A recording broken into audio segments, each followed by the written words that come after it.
అనుబంధ సంఘాల నియామకం కోసం నాయకుల అభిప్రాయాలు సేకరించారు త్రిసభ్య కమిటీ కార్యకర్తలు. కడప జిల్లాలో త్రిసభ్య కమిటీ టీడీపీ నాయకుల సమావేశాన్ని నిర్వహించారు.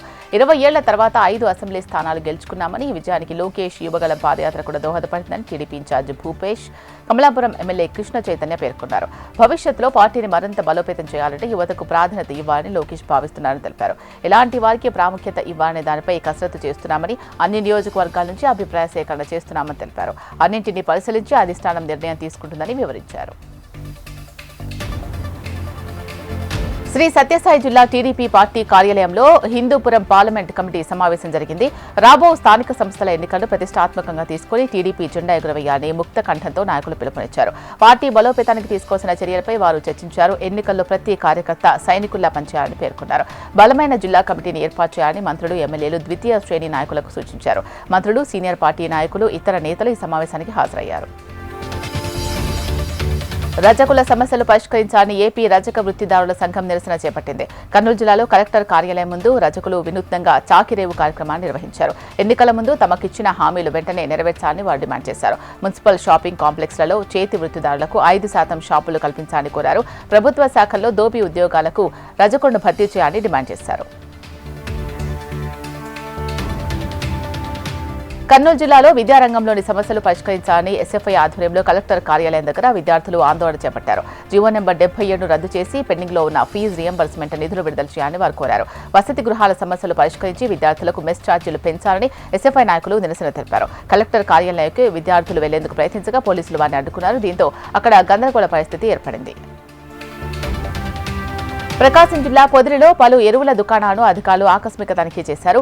విజిలెన్స్ అండ్ ఎన్ఫోర్స్మెంట్ అధికారులు భారీగా నిల్వ ఉంచిన అక్రమ ఎరువులను గుర్తించి స్వాధీనం చేసుకుని గోడౌన్ సీజ్ చేశారు. పట్టుకున్న యూరియా బస్తాల విలువ దాదాపు 20 లక్షల రూపాయలు ఉంటుందని విజిలెన్స్ అధికారి సిఐ రవిబాబు తెలిపారు. ఎరువులను నిల్వ ఉంచి కృత్రిమ కొరత సృష్టించి రైతులను ఇబ్బందులు పెట్టాలని చూస్తే ఉపేక్షించేది లేదని హెచ్చరించారు. అలాంటి వారిపై కఠిన చర్యలు తీసుకుంటామని విజిలెన్స్ సిఐ రవిబాబు స్పష్టం చేశారు. కోనసీమ జిల్లాలోని రామచంద్రాపురం నియోజకవర్గాన్ని కాకినాడ జిల్లాలో విలీనం చేయాలని డిమాండ్ చేస్తూ ద్రాక్షారామంలో భారీ ప్రదర్శన జరిగింది. ప్రస్తుతం జిల్లాలో పునర్విభజన అంశం తెరపైకి రావడంతో అఖిలపక్ష జేఏసీ సంఘం ర్యాలీ నిర్వహించింది. ర్యాలీలో వ్యాపారస్తులు, విద్యార్థులు, పలు ప్రజా సంఘాలు, రాజకీయ పార్టీల నేతలు, జేఏసీ నాయకులు పాల్గొన్నారు. సూపర్ 6 హామీల్లో భాగంగా ఆగస్టు 15 నుంచి స్త్రీ శక్తి పథకం కింద మహిళలకు ఉచిత బస్సు సదుపాయం ప్రారంభమైంది. నెల్లూరు జిల్లా కొవ్వూరులో స్త్రీ శక్తి విజయోత్సవ సభ ఘనంగా జరిగింది. దాదాపు 5,000 మంది మహిళలు ఈ కార్యక్రమంలో పాల్గొని సీఎం చంద్రబాబు పాలనలో జరిగిన లబ్ధిని వివరిస్తూ ప్లకార్డులు ప్రదర్శించారు. మహిళా సాధికారత లక్ష్యంగా మహిళల సంక్షేమానికి సీఎం చంద్రబాబు కృషి చేస్తున్నారని ఎంపీ ప్రభాకర్ అన్నారు. కొవ్వూరు ప్రజల అభివృద్ధి గురించి ఎమ్మెల్యే ప్రశాంతి రెడ్డి నిత్యం ఆలోచిస్తూ ఉంటారని ఆయన తెలిపారు. మహిళలు అన్ని రంగాల్లో ఉన్నత స్థాయికి ఎదగాలని ఆయన ఆకాంక్షించారు. గుంటూరు అరండల్పేట పోలీస్ స్టేషన్లో ఒక మహిళా ఉద్యోగి ఆత్మహత్యకు పాల్పడిన ఘటన కలకలం రేపుతోంది. యాక్సిస్ బ్యాంకులో గోల్డ్ లోన్ డిప్యూటీ మేనేజర్గా పనిచేస్తున్న దివ్య బ్యాంకులో తాకట్టు పెట్టిన బంగారం సమయం అయిపోతుందని కస్టమర్ సంధ్యకు తెలిపింది.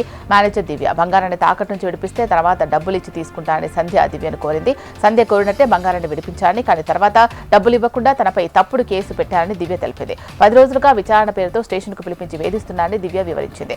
ఎస్ఐ నరసింహారావు డబ్బులు డిమాండ్ చేసినట్లు ఆరోపించింది. దీంతో మనస్తాపం చెందిన దివ్య ఆత్మహత్యకు ప్రయత్నించగా హాస్పిటల్కు తరలించి చికిత్స అందించడంతో ప్రమాదం నుంచి బయటపడింది. అతి త్వరలో ఏర్పడబోయే మార్కాపురం జిల్లాలో శ్రీశైలం మండలాన్ని విలీనం చేయాలని మార్కాపురంలోని ప్రజలు తమ అభిప్రాయాన్ని వ్యక్తం చేస్తున్నారు. ఈ నేపథ్యంలో టీడీపీ నియోజకవర్గ poll management cluster incharge Ramireddy ఆధ్వర్యంలో ప్రజల నుంచి సంతకాలు సేకరించారు. ప్రజల మనోభావాలు దృష్టిలో ఉంచుకొని సేకరించిన అభిప్రాయాలు సీఎం చంద్రబాబు దృష్టికి తీసుకెళ్లి శ్రీశైలం మండలాన్ని మార్కాపురం జిల్లాలో విలీనం అయ్యేలా చూస్తామని రామిరెడ్డి హామీ ఇచ్చారు.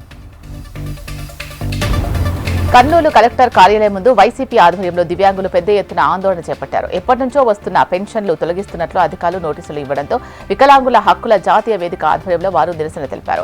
90% అంగవైకల్యం ఉన్న తమకు 40-50% తగ్గించి వేశారని, దీంతో పెన్షన్ రావడం లేదని దివ్యాంగులు ఆవేదన వ్యక్తం చేశారు. రాష్ట్ర ప్రభుత్వం స్పందించి వెంటనే పెన్షన్ యథాతథంగా ఇవ్వాలని కోరారు.